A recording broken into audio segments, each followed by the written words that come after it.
3%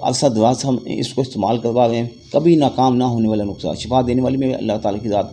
इससे बेहतर भी नुस्खा जाते हैं हमारे काफ़ी तादाद में, यानी 4500 से लेके 1,80,000 तक के हमारे नुस्खा जाते हैं। जो जितनी ताकत वाला नुस्खा इस्तेमाल करना चाहे वो अपनी कंडीशन बताए, उसको मुताबिक हम उससे मेडिसिन दे देंगे। आप पाकिस्तान में हैं या पाकिस्तान से बाहर दुनिया के किसी भी इलाके में बैठे हैं तो अल्लाह ताला के फजल व करम से मेरी मेडिसिन पूरी दुनिया में सप्लाई की जा रही है। अगर तो आप मेरे पास मेडिसिन लेने के लिए आना चाहते हैं तो मोस्ट वेलकम आएँ, आपका अपना दवाखाना।